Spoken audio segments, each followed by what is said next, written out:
Praise the lord. ప్రభు నామంలో మీ అందరికీ శుభములు తెలియపరుస్తున్నాం. ఎలా ఉన్నారండి? అందరూ బాగున్నారా? ప్రభు కృపను బట్టి మరొక నూతన దినము చూసే కృపను దేవుడు మీకు నాకు అనుగ్రహించాడు. ఈరోజు కూడా దేవుని యొక్క వాక్యాన్ని మనం విందాం. చిన్న ప్రార్థన చేసుకుందాం. పరిశుద్ధుడా, మీకు వందనాలు. మరొక నూతన దినము నీకు కృప చేత మాకు అనుగ్రహించారు. ఈ దినము నీ ప్రజలతో మీరు మాట్లాడండి. వారి జీవితాలను మీరు బలపరచండి.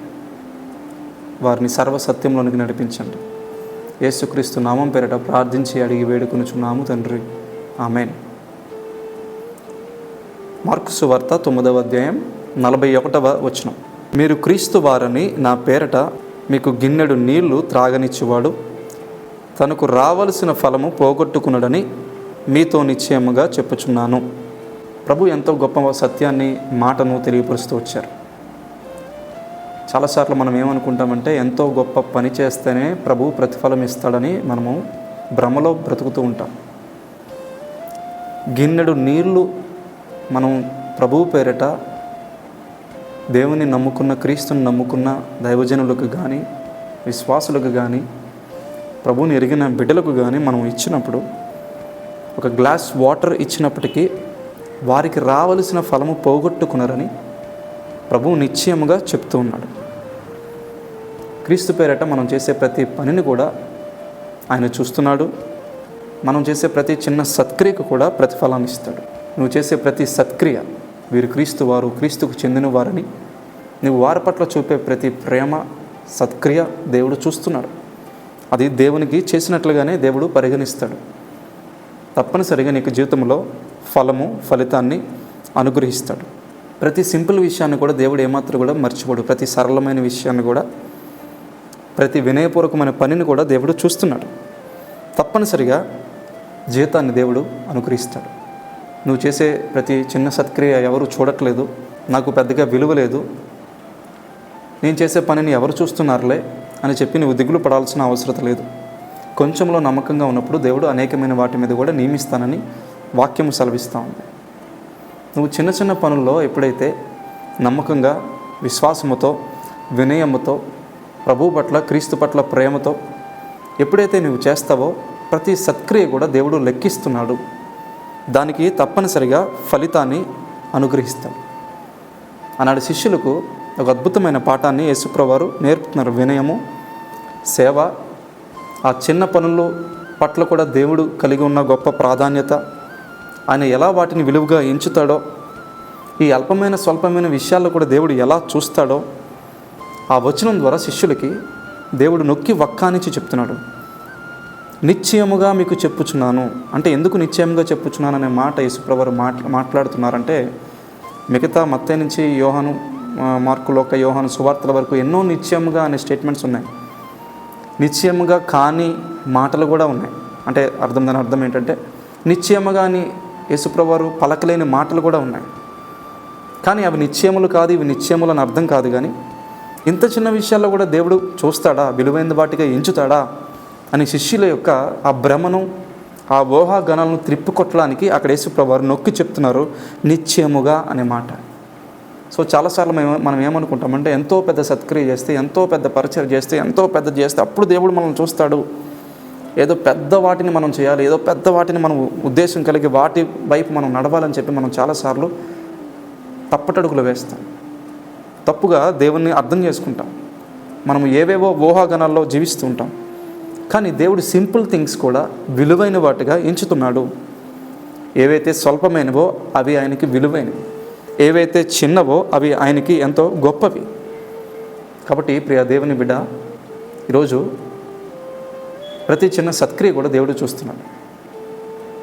మనం చూస్తే అపోస్తలుల కార్యంలో 9వ అధ్యాయంలో ఒక సహోదరి ఉంది. ఆమె పేరు తబిత. ఆమె అనారోగ్య బారిన పడి చనిపోయింది. చనిపోయిన తర్వాత ఆమె బాడీని కూడా కడిగేశారు, మేడగదిలో పెట్టారు. ఈలోగా పేతురు అపోస్తలుడు అక్కడే ఉన్నాడని, దగ్గరలో ఉన్నాడని వారికి ఇన్ఫర్మేషన్ వచ్చింది. వెంటనే పేతురుని పిలిపించడానికి ప్రయత్నం చేశారు. పేతురు వెంటనే వచ్చాడు. రాగానే ఆ తబిత అనే ఆ స్త్రీ తను బ్రతుకున్న దినములో ఎంత గొప్ప పనులు దేవుని కొరకు చేసిందో, ఎన్ని సత్క్రియలు చేసిందో, ఎన్ని మంచి పనులు చేసిందో అక్కడున్న విధవరాండ్రందరూ వచ్చి ఆ సత్క్రియల కోసం చెప్తున్నారట. చూడండి, అపోస్తల కార్యములు 9వ అధ్యాయం 39వ వచనం. పేతురు లేచి వారితో కూడా వెళ్ళి అక్కడ చేరినప్పుడు వారు మేడగదిలోనికి అతనిని తీసుకుని వచ్చారు. విధవరాండ్రందరూ వచ్చి ఏడ్చుచు దోర్క తమతో కూడా ఉన్నప్పుడు కుట్టిన అంగీలను వస్త్రములను చూపుచు అతని ఎదుట నిలిచిరి.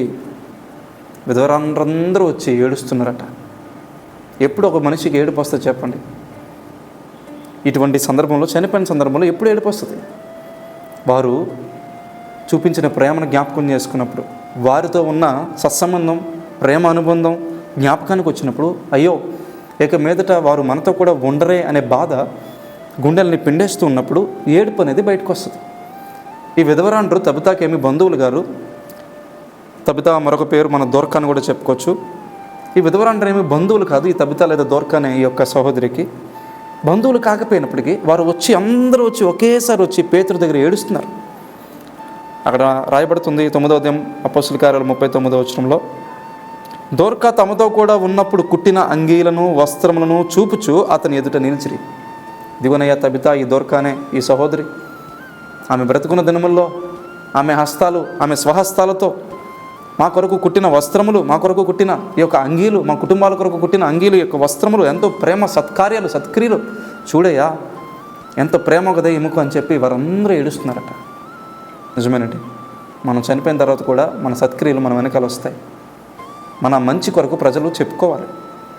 మనం ఈ యొక్క లోకంలో గతించిపోయిన తర్వాత మన కొరకు కొంతమంది, ఇగో ఈ వ్యక్తి ఇటువంటి గొప్ప వ్యక్తి, ఇదిగో ఈ వ్యక్తి ఈ కార్యాలు చేసిన వ్యక్తి అని చెప్పి చెప్పుకోవడానికి కొన్ని గుర్తులు మనం విడిచిపెట్టి, ఈ లోకాన్ని విడిచిపెట్టి మనం వెళ్ళాలి. నీకు అటువంటి గుర్తులు ఏమైనా ఉన్నాయా?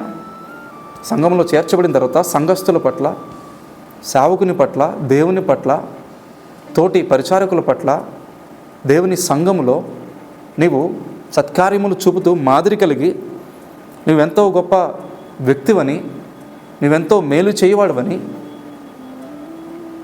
ప్రజలు గుర్తెరుగుతున్నారా నిన్ను చూసినప్పుడు? లేకపోతే నీ యొక్క జీవితంలో ఏ సత్క్రియ లేకుండా కేవలం మందిరానికి వచ్చి, నేను ఎప్పుడు అంటూ ఉంటాను, అలహా వచ్చి అలహా వెళ్ళిపోయేవారు రోబోస్, సంఘముతో సహవాసంతో ఏమాత్రం కూడా ఆ యొక్క కనెక్షన్ లేనివారుగా, తోటి విశ్వాసులతో కనెక్షన్ లేనివారుగా, అటువంటి వారు చాలామంది జీవిస్తూ ఉంటారు ఆ విధంగా. తబిత, దోర్కాను పేరు కలిగిన తబిత మాత్రం అలా లేదు. తను బ్రతుకున్న దినములు ఇంగ్లీష్లో చక్కగా రాయబడింది, ఎన్నో గొప్ప కార్యాలు. This woman was full of good works and charity. 9వ అధ్యాయం 36వ వచనం. ఆమె సత్క్రియలను, ధర్మకార్యములను బహుగా చేసి ఉండను. Full of good works and charity. ఫుల్గా తన జీవితకాలం అంతా ఈ సత్క్రియలు, మంచి పనులు, ధర్మకార్యాలు ఆమె చేస్తూనే వచ్చింది. అందరికీ సహాయపడుతూనే వచ్చింది. ఈరోజు దేవుడి యొక్క మాటను తెలియపరచమన్నాడు, అందుకే తెలియపరుస్తూ ఉన్నాను. ఇదిగో ఒక దినం రాబోతుంది, ఇదిగో నేను ఆకలిగా ఉన్నాను, మీరు నాకు ఆహారం పెట్టారు అని చెప్పి ప్రభు చెప్పాలి మన కోసం. లేకపోతే నేను ఆకలిగా ఉన్నాను, మీరు నాకు ఆహారం పెట్టలేదు అని ప్రభు చెప్తాడు. నేను చెరసాల్లో ఉన్నాను, మీరు నన్ను చూడడానికి వచ్చారు అని చెప్పాలి ప్రభు మనల్ని బట్టి. లేదా మరొక మాట వస్తుంది, నేను చెరసాల్లో ఉన్నాను, మీరు నన్ను చూడడానికి రాలేదు. నేను దప్పికతో ఉన్నాను, మీరు నాకు దాహాన్ని తీర్చారు అని చెప్పాలి మన కోసం ప్రభు. నేను దప్పికతో ఉన్నాను, మీరు నాకు దాహం తీర్చలేదని మన కోసం ప్రభు చెప్పకూడదు. అది మత్తయి సువార్త 25లో మనం అవన్నీ మాటలు మనం చూస్తాం. సో సంఘములో సేవ పరిచర్లో సత్క్రియలు ఏమైనా చేస్తున్నావా? కేవలం సంఘానికి వచ్చి వెళ్ళిపోతున్న వ్యక్తిగా ఉన్నావా? మీరు ఏ సంఘానికి వెళ్తున్నా, ఒక పెద్ద సంఘానికి వెళ్తున్నా, లేకపోతే ఒక లోకల్ చర్చ్కి వెళ్తున్నా, ఎక్కడికి వెళ్తున్నా, నీ ఒక పనిని కలిగి ఒక సత్క్రియ చేస్తూ, కొంతమందినైనా నువ్వు ప్రభావితం చేస్తూ, ఒక మంచి వ్యక్తిగా నీవు అక్కడ మాదిరి చూపుతూ ప్రభు కోసం, ప్రభు నామ మహిమార్థమే నువ్వు బ్రతకాలి. లేదంటే నేను ఏ సత్క్రియ చేయను, ఎవరికి సహాయపడను, ఏ మంచి పనులు చేయను, ఏ ధర్మకార్యాలు చేయను అంటే నిన్ను నీవే మోసపుచ్చుకున్నట్లు లెక్క. యేసుక్రీస్తు ప్రభువారే మత్తయి సువార్తలో 20వ అధ్యాయంలో 28వ వచనంలో, మనిషి కుమారుడు పరిచారం చేయించుకున్నట్టుకు రాలేదు కానీ పరిచారము చేయుటకును అనేకులకు ప్రతిగా విమోచన క్రయధనముగా తన ప్రాణమును ఇచ్చుటకు వచ్చినని చెప్పాను. పరిచారం చేయించుకోవడానికని రాలేదట, పరిచారం చేయటానికి, పరిచర్య చేయటానికే యేసుప్రభు యొక్క లోకానికి వచ్చారట. నువ్వు ఏదైతే ప్రతి పరిచర్య చేస్తున్న ప్రతి చిన్న పని కూడా, ప్రతి చిన్న సత్క్రియ కూడా, it is being counted before the eyes of God. దేవుడి కళ్ళ ముందు అదేం చేయబడుతుంది? నువ్వు చేసే ప్రతి చిన్న సత్క్రియ దేవుని నామములో క్రీస్తు పేరట సహదాసులకు, సంఘంలో ఉన్న బిడ్డలకు నువ్వు చేస్తున్న ప్రతి సేవకునికి చేసిన ప్రతి సత్క్రియ, ప్రతి చిన్న సత్క్రియ ఎవరు చూస్తున్నారంటే దేవుడు చూస్తున్నాడు. ఆయన చూసి తప్పనిసరిగా ప్రతిఫలము ఇవ్వకుండా ఉండడట, తప్పనిసరిగా ఇస్తాడట. సో ఈ విధంగా మనం చూసినప్పుడు సంఘంలో ఎన్నో పరిచయాలు ఉంటాయి. కొత్తగా ఒక వ్యక్తి దేవుని సంఘంలోకి వచ్చినప్పుడు వారిని ప్రైజ్లో నేను చక్కగా ఆహ్వానించడం, అది కూడా ఒక చిన్న సత్క్రియ. వారితో ఫ్రెండ్షిప్ని కలిగి ఉండటం, వారిని దేవుని సేవకుల దగ్గర తీసుకొని రావటం, వారితో సహవాసం కలిగి ఉండటం, వారిని ఎంకరేజ్ చేయటం, వారిని మన ప్రక్కన కూర్చోబెట్టుకోవటం, ఇవన్నీ కూడా సత్క్రియలే. కాలం గడుస్తున్నా, సంవత్సరాలు దొరికిపోతున్నా చాలామందికి ఈ విషయాలు అవగాహన ఉండట్లేదు. చాలా విచారకరం. మనము ఒక పరిపక్వత కలిగిన విశ్వాసులుగా, క్రైస్తవులుగా మనం ఉండాలి.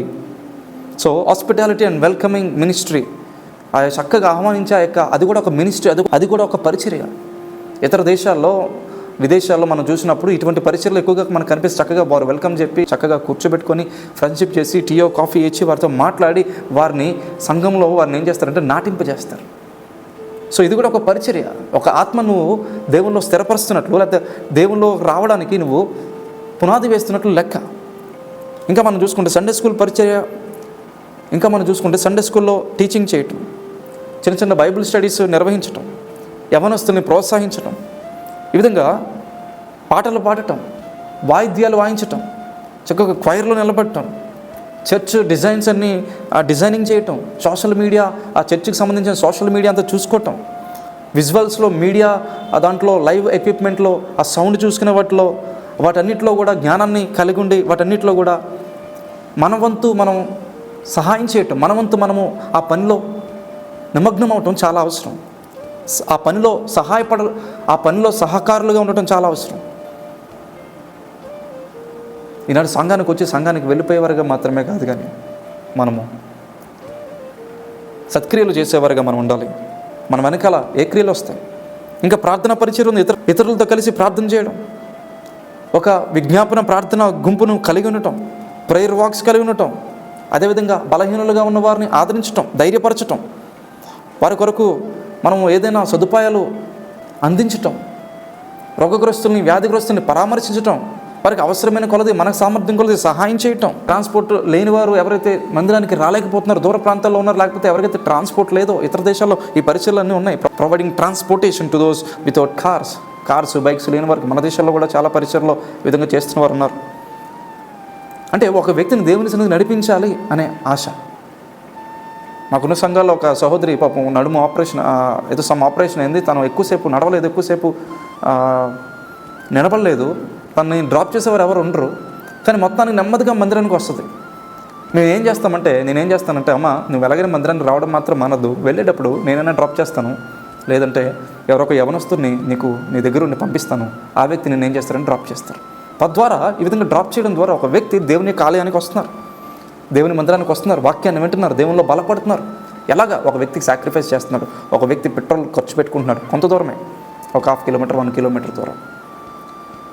1 మైలు వెళ్ళమంటే ప్రభువారు 2 మైలు వెళ్ళమన్నారు. ఇదే సత్క్రియలు అంటే. అదేవిధంగా సంఘంలో మనము ఫైనాన్షియల్స్ మనీ అన్నీ చూసుకోవడం, ఏవేవి అవసరతలు ఉన్నాయో మనం అన్నీ యూత్ మెంబర్స్గా చూసుకొని, లేకపోతే ఎవరైతే పెద్దలుగా ఉన్నారో వారందరూ చూసుకొని మాట్లాడుకోవడం. సో ఈ విధంగా ఇవన్నీ కూడా పరిచర్లు, ఎన్నో పరిచర్లు. చైర్స్ చక్కగా అన్నీ ఒక క్రమంగా పెట్టడం, చర్చ్ బిల్డింగ్ని అంతా క్లీన్ చేయడం, రిపేర్లు ఏమైనా ఉంటే రిపేర్లు చేయడం, పెయింటింగ్ వర్క్స్, లేకపోతే రెస్ట్ రూమ్స్, కిచెన్, వాష్రూమ్స్, ఇవన్నీ కూడా ఏవైతే ఉన్నాయో అవన్నీ చక్కగా చూసుకోవడం. చాలా రిపేరింగ్ వర్క్స్ ఉంటాయి చర్చ్లో, లేకపోతే పెయింట్స్ ఊడిపోయి ఉంటాయి, లేకపోతే కుర్చీలు విరిగిపోయి ఉంటాయి. ఇవన్నీ సేవకుడు ఒక్కడే చూసుకోవాలంటే బరువు, బాధ్యత ఎంతగానో ఎక్కువగా భారంగా ఉంటుంది. సో నీవంతకు నీవు పరిచర్య చేసినప్పుడు, సత్క్రియ చేసినప్పుడు దేవుడు నీకు తప్పనిసరిగా ప్రతిఫలం ఇస్తాడు. ఆ సమయం ఏమాత్రం కూడా వ్యర్థం కాదు. సో ఈ విధంగా ఎన్నో పరిచర్లు, ఈ విధంగా సంఘాన్ని చక్కగా బలపరచడం, స్పాన్సర్షిప్ చేయడం, ఆహారం కానీ ఫలహారం కానీ, సంఘంలో ఏదైనా వస్తువు కావాల్సినప్పుడు, ఈ విధంగా అన్ని విషయాల్లో కూడా బయటికి వెళ్తున్నప్పుడు, సువార్తకి వెళ్తున్నప్పుడు మంచి ఆహారాన్ని పెట్టడం కానీ, వాహనాలను దేవుని సేవకులకు లేకపోతే ఆ సువార్త పరిచర్లకు మనవంతుకు మనం ఇవ్వడం కానీ, అవుట్ రీచ్ అండ్ మిషన్స్ పరిచర్ల కింద వస్తాయి. ఇంకా కౌన్సిలింగ్ మనం సపోర్ట్ చేయొచ్చు. ఫ్యామిలీస్లో గొడవలు ఉన్న వారికి, డివోర్స్లో వెళ్తున్న వారికి, ఎడిక్షన్స్లో ఉన్న వారికి, ఈ విధంగా ఎన్నో ఉన్నాయి. ఒక అనారోగ్యంతో ఒక కుటుంబం బాధపడుతుంది, వారి కుటుంబం దగ్గరికి కొంతమంది వెళ్ళి ప్రార్థన చేయటం. సో ఈ విధంగా ఎన్నో ఎన్నో పరిచర్లు ఉన్నాయి. ఆన్లైన్ పరిచర్ కూడా ఉంది. ఆన్లైన్లో ప్రేయర్స్ చేయడం, ఆన్లైన్లో ఆ యొక్క మన చర్చికి సంబంధించినవన్నీ రికార్డింగ్స్ చేసుకొని అవన్నీ చక్కగా ఆన్లైన్లో పబ్లిష్ చేయడం, ఇవన్నీ కూడా పరిచర్లే. ప్రియ సహోదరుడా, ప్రియ సహోదరి, దేవుని యొక్క రాజ్యవ్యాప్తి కోసం ఎలా పనిచేస్తున్నావు, ఎలా అనేకులను సిద్ధపరుస్తున్నావు, ఎలా దేవుని సంఘంలో నీవు నిమగ్నమై ఉన్నావు, ఎలా దేవుని సంఘంలో చురుగ్గా ఉన్నావు. ఎబ్రీ స్త్రీలు చురుకైన వారట. ఎక్కడుంది నీ చురుకుదనం? లోకంలో చురుకుదనం కలిగి ఉన్నావా? నీ సొంత పనుల్లో చురుకుదనం కలిగి ఉన్నావా? 1 కొరింథీ 15వ అధ్యాయంలో 58వ వచనంలో ఈ విధంగా దేవుడు మనతో మాట్లాడుతున్నాడు. నీవు దేవుని పనుల్లో నువ్వు నిమగ్నమయ్యి, దేవుని రాజ్యవ్యాప్తి కోసం నువ్వు ఆలోచన చేసి, ప్రభు కోసం ప్రయాసపడి, ప్రభు కోసం నువ్వు సత్క్రియలు చేసే వ్యక్తివైతే ఈ వాగ్దానం దేవుడు నీకు ఇస్తున్నాడు. మీ ప్రయాసము ప్రభువునందు వ్యర్థము కాదని ఎరిగి స్థిరులను కదలని వారును ప్రభు కార్య అభివృద్ధి యందు ఎప్పటికీ ఆసక్తులై ఉండడి. నీ ప్రయాస ప్రభువునందు ఎప్పుడు ఏమి కాదు, వ్యర్థము కాదు. తప్పనిసరిగా మార్కు సువార్త 9వ అధ్యాయం చెప్పినట్లుగా గిన్నెడు నీళ్ళు ఇస్తేనే ప్రతిఫలము ఇవ్వక మానడట. అయినా తప్పనిసరిగా ప్రతిఫలం ఇస్తాడు. నీ ప్రయాసకు ప్రతిఫలం ఇచ్చే దేవుడైనా, పరమ తండ్రి అయినా, క్రీస్తు యేసు ప్రభు అయినా తప్పనిసరిగా నీకు ప్రతిఫలం ఇస్తాడు. నీ ప్రయాస ఏమాత్రం కూడా వ్యర్థము కాదు. నువ్వు చేసే ప్రతి చిన్న పని కూడా దేవుడు చూస్తున్నాడు. కాబట్టి ఈరోజు నువ్వు ఏ పని చేస్తున్నావు నమ్మకంగా ఉండు. ఒకవేళ ఏ పని చేయకపోతే నేను ఆ పని చేయటం, పరిచయం చేయటం, సత్క్రియలు చేయటం నువ్వు అలవర్చుకో. నిన్ను, నీ కుటుంబాన్ని దేవుడు దీవించి అటు కృప చేత దేవుడు నిన్ను, నీ బిడ్డలు నింపునుగాక. ఆమేన్. మీకోసం ప్రార్థన చేస్తాను. పరిశుద్ధుడా, మీకు వందనాలు, మీకు స్తోత్రాలు. అవును ప్రభా, మా జీవితాల్లో మేము సత్క్రియలు కలిగి స్థిరులుగా కదలని వారుగా నిలవాలి. ఆనాడు తబిత ధర్మ కార్యాలు, సత్క్రియలు ఎన్నో చేస్తూ వచ్చింది ప్రభా. తాను చనిపోయిన తర్వాత ఎంతోమంది స్త్రీలు, విధవరాండ్రు ఏడుస్తూ ఉన్నారు. నిజమే ప్రభా, మా పరిచర్య మేము ముగించిన తర్వాత, మా జీవితయాత్ర ముగించిన తర్వాత, మా సత్క్రియలను బట్టి సంఘము, సేవకుడు, తోటి విశ్వాసులు ప్రభా, ఎంతో మంచి సహోదరి, ఎంతో మంచి సహోదరులు అని చెప్పి అటువంటి మాదిరి మేము కలిగి ఉండి, అటువంటి గురుతులు, మంచి గురుతులు వదిలి ఈ లోకాన్ని విడిచేప్పుడు మేము నీ రాజ్యానికి రావాలి ప్రభా. దేవా, ఈ యొక్క లోకంలో ఎంత సంపాదించుకున్న వ్యర్థం, ఈ లోకంలో ఎంత మేము కలిగి ఉన్నా ఏవి కూడా మాతో పాటు మేము తీసుకుని వెళ్ళలేము, రాలేము. అయితే ప్రభు, ఎప్పుడైతే సంఘంలో చురుకుగా అన్ని పనుల్లో కూడా ప్రభు సత్క్రియలు చేస్తూ మా వంతు మేము, మా సామర్థ్యం కొలది, ఎవరు సామర్థ్యం కొలది వారు ప్రభు ముందుకు అడుగు వేసినప్పుడు నీ రాజ్యం కట్టబడుతుంది. ఎవరైతే ఆ పనుల్లో చురుగ్గా ఉంటున్నారో వారికి కూడా ఫలితము, ప్రతిఫలము ఉంటుంది. అట్టి కృపచేత వాక్యం వింటున్న వారందరికీ అటువంటి దీవెనలు మీరు సమృద్ధిగా అనుగ్రహించి సంఘములో పరిపక్వత కలిగిన విశ్వాసులుగా, సంఘములో నాటబడిన మొక్కలుగా వారందరినీ చేయమని యేసుక్రీస్తు ప్రశస్త పరిశుద్ధ పుణ్యనామంలో ప్రార్థించి అడిగి వేడుకొని పొందుకొనుచున్నాము తండ్రి. ఆమేన్. సంఘంలో చురుగ్గా ఉండండి, సత్క్రియలు చేయండి, ప్రభు రాజ్యాన్ని కట్టండి, సిద్ధపడండి, అనేకులను సిద్ధపరచండి. ప్రభునందు మీ ప్రయాస ఎప్పుడు కూడా వ్యర్థం కాదు. ప్రభు చిత్తమైతే మరలా రేపటి దినమున మనం కలుద్దాం. అంతవరకు ప్రభు యొక్క కృప మీకు తోడేను గాక. Thank you. Praise Lord and God bless you.